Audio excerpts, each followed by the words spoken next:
Praise the lord.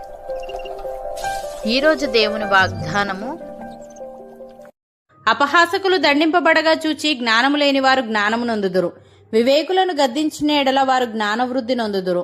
సామెతల గ్రంథము 19వ అధ్యాయము 25వ వచనము.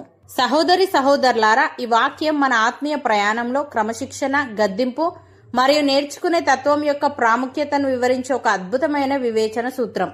మన తప్పులను ఎవరైనా ఎత్తి చూపినప్పుడు లేదా గద్దించినప్పుడు మనం ఎలా స్పందిస్తాం అనే దాన్ని బట్టే మన ఆత్మీయ ఎదుగుదల ఆధారపడి ఉంటుందని ఈ వచనం రెండు భిన్నమైన మనుషుల స్వభావాల ద్వారా స్పష్టం చేస్తుంది. మొదటిగా, అపహాసకులు దండింపబడగా చూచి జ్ఞానము లేని వారు జ్ఞానం నొందుదురు అని ఉంది.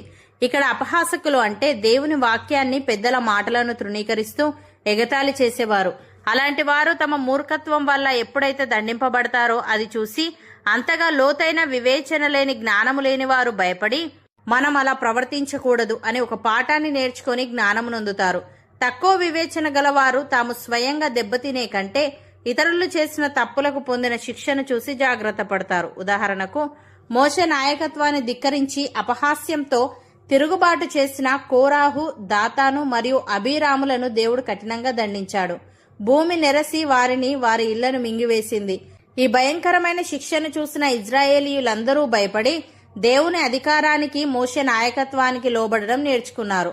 అపహాసకుల అంతం చూసి వారు తమ మూర్ఖత్వ మార్గాలను విడిచిపెట్టారు. అలాగే ఎలీషా ప్రవక్తను చూసి బోడివాడ ఎక్కిపొమ్మని అతన్ని ఎగతాళి చేసిన బాలురు అడవి నుంచి వచ్చిన ఎలుగుబంట్ల చేత దండింపబడ్డారు. దైవజనులను, పెద్దలను అపహాస్యం చేయడం ఎంత ప్రమాదకరమో ఆ ప్రాంతంలోని ప్రజలు మరియు తర్వాతి తరాల వారు తెలుసుకున్నారు. ఇది ఒక వ్యక్తి పట్ల చూపే గౌరవం, దేవుని పట్ల చూపే గౌరవం అని ఆ సమాజం అర్థం చేసుకుంది. ప్రియులారా, బైబిల్ బోధించే ఈ సత్యం మనకు ఒక ముఖ్యమైన జీవిత పాఠాన్ని నేర్పుతుంది. శిక్ష అనేది కేవలం అపహాసకుడి అంతం కోసం మాత్రమే కాదు, అది చూసే ఇతరుల హృదయాల్లో భక్తిని, వివేచనను కలిగించడం కోసం కూడా. అపహాసకులు తమ అజ్ఞానంతో దేవునిని, ఆయన ఏర్పాటును ఎగతాళి చేస్తారు. కానీ దేవుని తీర్పు బయటపడినప్పుడు ఆ శిక్ష కేవలం వారిని బాధిస్తుంది, కానీ పక్కన ఉన్న జ్ఞానము లేని వారికి అది కనువిప్పు కలిగిస్తుంది. స్వయంగా దెబ్బతినే వరకు వేచి చూడకుండా ఇతరుల అనుభవాల నుండి, వారి పతనం నుండి పాఠాలు నేర్చుకోవడమే నిజమైన జ్ఞానవంతుల లక్షణం.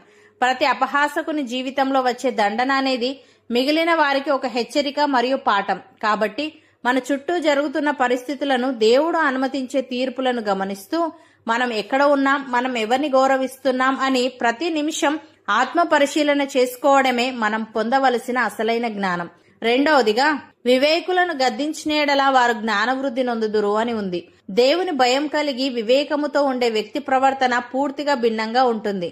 అతనికి పెద్ద శిక్షలో అవసరం లేదు. వాడు ఏదైనా చిన్న పొరపాటు చేసినప్పుడు దేవుని వాక్యము ద్వారా గాని లేదా తోటి వారి ద్వారా గాని గద్దించిన యెడల వాడు కోపపడడు, అలిగి దూరంగా వెళ్ళడు. బదులుగా ఆ గద్దింపును ఎంతో నమ్రతతో స్వీకరించి తనను తాను సరిచేసుకుంటూ మరింత జ్ఞానవృద్ధి నొందుతాడు. అంటే ఉన్నతమైన జ్ఞానంలోకి ఎదుగుతాడు. వివేకి ఎల్లప్పుడూ నేర్చుకోవడానికి ఇష్టపడతాడు. గద్దింపు అనేది తమ్మును తాము చెక్కుకోవడానికి దేవుడిచ్చే శ్రేష్టమైన అవకాశంగా వారు భావిస్తారు. ఉదాహరణకు, పేతురు గొప్ప అపోస్తలుడైనప్పటికీ ఒక సందర్భంలో యూదుల పక్షపాతం చూపి అన్యజనులతో భోజనం చేయడం మానేశాడు. ఇది సువార్త సత్యానికి విరుద్ధమని గ్రహించిన అపోస్తలుడైన పౌలు అందరి ముందే పేతురుని గద్దించాడు. పేతురు పౌలుతో వాదించలేదు, అలిగి సువార్త పనిని వదిలిపెట్టలేదు. పౌలు చెప్పిన గద్దింపులోని సత్యాన్ని అర్థం చేసుకున్నాడు. ఆ గద్దింపు ద్వారా పేతురు తన లోపాన్ని సరిచేసుకుని విశ్వాసులందరికీ సమదృష్టిని బోధించే పరిపక్వతను పొందాడు. అలాగే దావీదు బత్షెబ విషయంలో చేసిన తప్పును దేవుడు గుర్తించి నాతాను ప్రవక్తను పంపాడు. నాతాను ఒక ఉపమానం ద్వారా దావీదు తప్పును ఎత్తిచూపి ఆయనను గద్దించాడు. దావీదు తన అధికారాన్ని ఉపయోగించి నాతానును శిక్షించలేదు, తన తప్పును సమర్థించుకోలేదు. వెంటనే నేను యెహోవాకు విరోధముగా పాపము చేసి తిని అని ఒప్పుకున్నాడు. ఆ గద్దింపు వల్ల దావీదు పశ్చాత్తాపడి దేవుని దృష్టిలో మరింత వివేకవంతుడిగా, పవిత్ర హృదయం గల వ్యక్తిగా ఎదిగాడు. ఆయన రచించిన కీర్తనలు ఆయన పొందిన ఆ జ్ఞానవృద్ధికి నిదర్శనం. ప్రియులారా, బైబిల్ బోధించే ఈ సత్యం మనకు ఒక అమూల్యమైన జీవిత సూత్రాన్ని నేర్పుతుంది. గద్దింపు అనేది అవమానం కాదు, అది ఎదుగుదలకు ఒక సోపానం. వివేకవంతుడైన వ్యక్తికి గద్దింపు ఎదురైనప్పుడు అది అతని అహంకారానికి తగిలే దెబ్బలా కాకుండా అతని వ్యక్తిత్వాన్ని పదును పెట్టే ఒక సాధనంగా మారుతుంది. అపహాసకులు గద్దింపును తమ గౌరవానికి అపాయంగా భావిస్తే వివేకులు దానిని తమ లోపాలను సరిదిద్దుకోవడానికి దేవుడు ఇచ్చిన ఒక గొప్ప అవకాశంగా స్వీకరిస్తారు. దావీదు, పేతురు వంటి గొప్పవారు కూడా గద్దింపును స్వీకరించడం వల్లే అంతటి ఆధ్యాత్మిక ఉన్నతిని సాధించగలిగారు. వారు తాము పరిపూర్ణులమని అనుకోలేదు కాబట్టి ఇతరుల హెచ్చరికలలోని సత్యాన్ని గ్రహించి తమను తాము సరిదిద్దుకోగలిగారు. సహోదరి సహోదరులారా, ఈ వాక్యం మనకు ఒక స్పష్టమైన ఎంపికనిస్తుంది. మన జీవిత ప్రయాణంలో మనం ఎక్కడ ఉండాలని కోరుకుంటున్నాం? అపహాసకుల మార్గమా, వివేకుల మార్గమా? అపహాసకుల మార్గం అజ్ఞానంతో మొదలై దండనతో ముగుస్తుంది. కానీ వివేకుల మార్గం గద్దింపును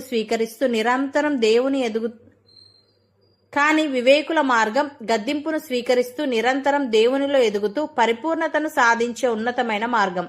దేవుని గద్దింపు అయినా లేక మన శ్రేయస్సు కోరే తోటివారి హెచ్చరిక అయినా అది మనలోని పాత స్వభావాన్ని తొలగించి క్రీస్తు పోలికలోకి మనల్ని మలచడానికి దేవుడు ఇచ్చే ఒక సువర్ణ అవకాశం. శిక్షను చూసి భయపడే స్థాయి నుండి గద్దింపును ఆనందంగా స్వీకరించి జ్ఞానవృద్ధి పొందే స్థాయికి మనం ఎదగాలి. దావీదు వలె నేను పాపము చేసి తిని అని ఒప్పుకునే నమ్రత, పేతురు వలె సరిదిద్దుకునే గుణం మనకు ఉంటే దేవుడు మనల్ని తప్పక జ్ఞానంలో అత్యున్నత శిఖరాలకు నడిపిస్తాడు. దేవుడు మీ హృదయానికి ఎల్లప్పుడూ సమస్త గర్వము నుండి, అహంకారము నుండి పరిపూర్ణ విడుదలను అనుగ్రహించునుగాక.